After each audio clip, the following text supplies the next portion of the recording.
Hey, what's up, everybody? It's just Charleston, and welcome you guys to another episode of the Dreamerspro Show, where we cover everything from sports, hot topics, classic debates, entertainment, where we give you guys a fresh perspective on things and how we see them. And today we have a very interesting episode for you guys. You definitely want to stick around for this one. Make sure you like the video and subscribe to the channel if you haven't already. Anyway, let me get into this topic here. Now, as y'all know, the Golden State Warriors are on the cusp of winning yet another NBA championship to add to their dynastic run, right? Because this Golden State Warriors team, they get this last title, they're a dynasty, right? 4 championships, they're a dynasty. They're only 1 win away. And tonight, as they head into Boston, there's some people out there that really believe that they have a very strong chance of coming out victorious. One of the people that we heard say that was Chris Broussard. He said it on First Things First. I heard him this morning. He also says that he also believes that they're going to be victorious. And there's been a lot of conversation surrounding Stephen Curry ever since he made it to the Warriors made it to the NBA Finals. A lot of conversation, but the 2 biggest debates that are raging around the NBA world right now are, number one, is if Stephen Curry wins this championship, will he be a top 10 NBA player? I'm sure a lot of you guys have heard that argument. So that's one of the debates that's out there raging right now. And the other one is, will he be neck and neck with LeBron James? Because remember, Stephen Curry played in the era of LeBron, right? And in fact, LeBron James is still an active player. Now, initially, when these 2 notions were brought up, I totally scoffed at the idea of Stephen Curry and LeBron James being neck and neck. Because I said, listen, if you strip away all of the accomplishments and the accolades, if you just look at these 2 players, LeBron is the better player, is the best player, and LeBron is a more accomplished guy. To add insult to add insult to injury. But the more I debated with people, the more people brought up various arguments as a rebuttal to mine, right? And people bring up some very, very, very good arguments. So what we decided to do was this. We decided to conduct a social experiment, and we put up a poll on our channel, and we put up that poll about, just to be consistent here, we put up that poll 46 minutes ago. And in the 46 minutes that we put up the poll, about 1,500 people have voted on the poll. Still early, but it's a decent enough sample size, right? And I'm sure as time goes on, more people are going to vote on that poll. And of that poll, we put up the question, and the question was this. If Stephen Curry were to win his 4th NBA championship with his first finals MVP, where does he rank as it pertains to LeBron James? That was the question we put up on the poll, right? And we gave our audience 3 choices. The first choice was he's neck and neck with LeBron. The second choice was he surpasses LeBron. And the third choice is he is still behind LeBron James. Of those 1,500 people that have voted in about 46 minutes, about 65% of the people say he is still behind LeBron James if he were to win this championship. And the remaining 35% roughly believe he is either neck and neck with LeBron or he would have surpassed LeBron James. So that's what the voters said, right? Now, let me tell you what I truly believe about all of this. Let me give you guys my thoughts about this. I believe more people will say he is either neck and neck with LeBron or he is right there with him. He surpassed him if the Golden State Warriors were to win tonight. I think that's what's going to happen. Because remember, we're putting up this poll. Stephen Curry hasn't won his 4th ring yet. And people are already saying this. You better believe those numbers are going to sway even further if the Warriors were to win tonight. And I'll tell you exactly why I believe that. I believe that for a few reasons. Number one, I believe that because of the recency bias that exists in the sports world today. For whatever reason, it seems as if sports fans, and in this case, to be more specific, NBA fans, have a very, very short memory span. That's what it seems like to me. It seems like the best thing was a thing that just happened about 5 or 10 minutes ago. That's the type of world we live in. I don't know if it has to do with the advent of social media. I don't know what it is. But usually people tend to behave like this. So I think that's one thing that's going to be working against LeBron. The second thing I believe that's going to cause people to kind of sway their opinion or sway people's opinions about this particular debate here. I think one of the things that's working against LeBron, I think another thing that may be working against LeBron is this. LeBron is a polarizing figure. He's a polarizing figure. That's something else we got to take into consideration. At least more polarizing than Stephen Curry, if we're being honest, right? I think two things that may work in Stephen Curry's favor is this.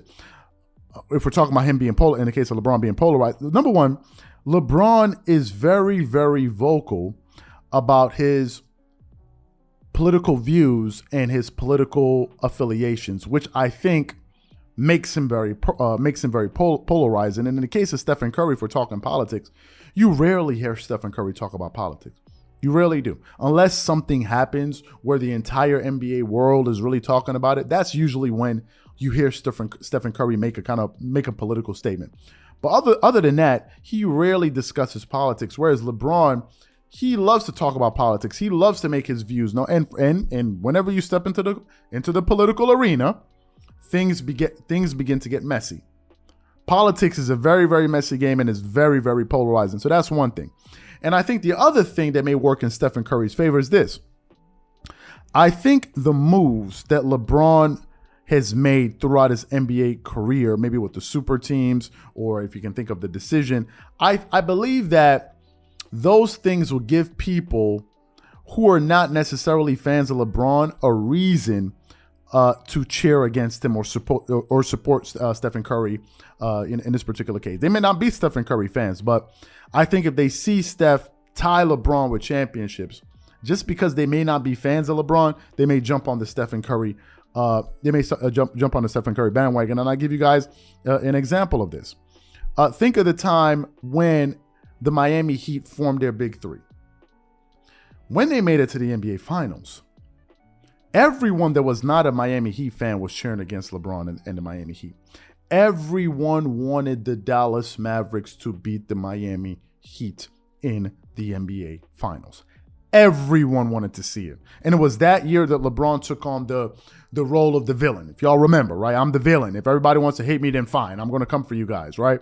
It was that year because people were just irritated with him. And they were like, you know what? We support because we want the Mavs to beat him.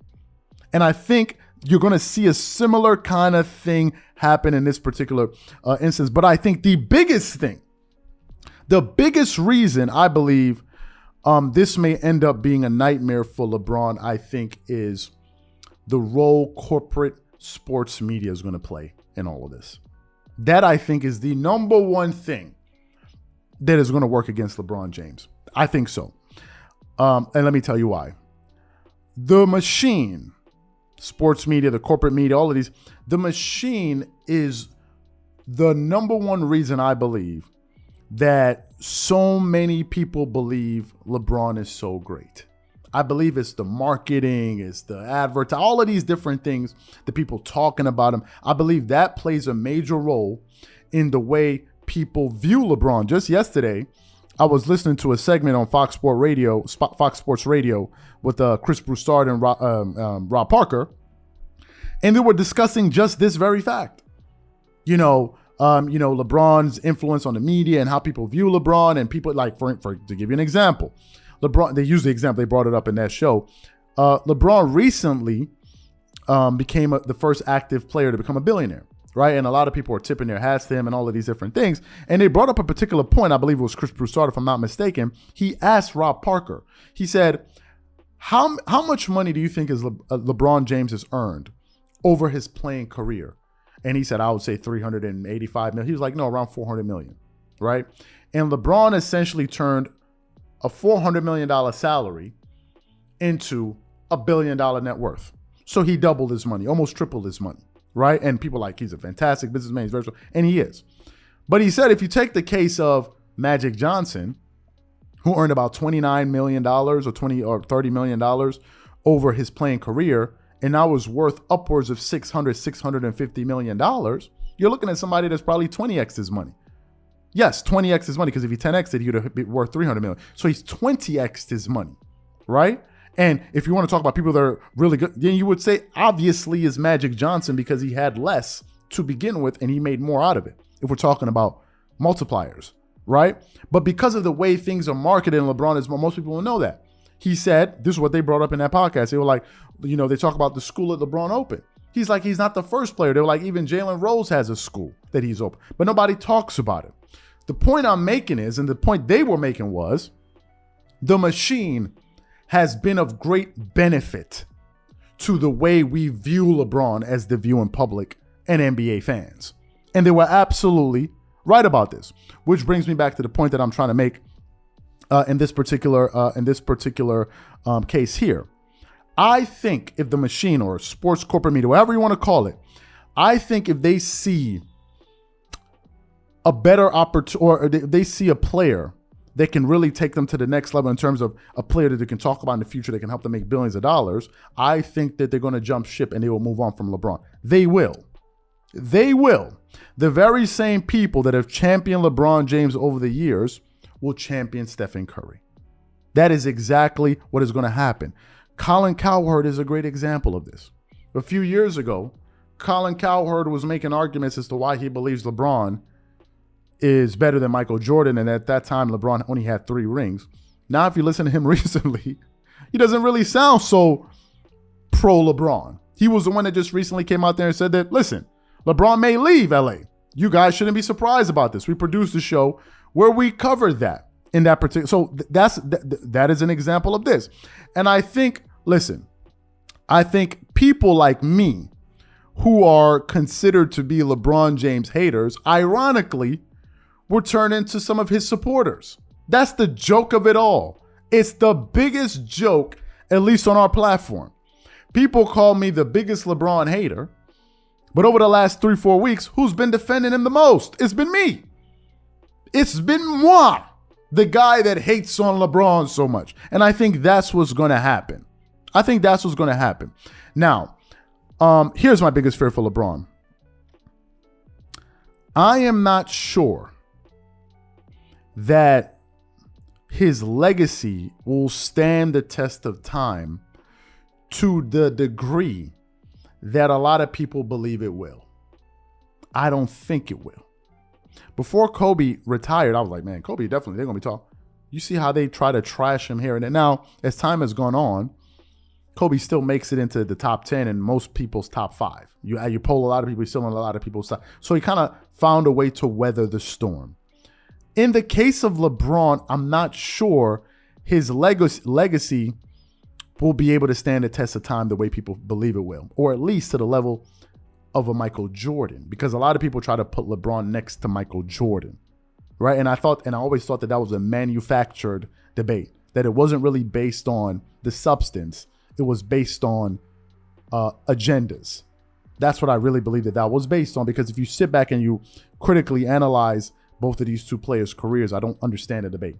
I said, if you're not bringing up Kareem Abdul-Jabbar next to Jordan, to me, I think you're just wasting your time. If we're just debating, this is just my personal opinion. I think Kareem should be in that discussion, right?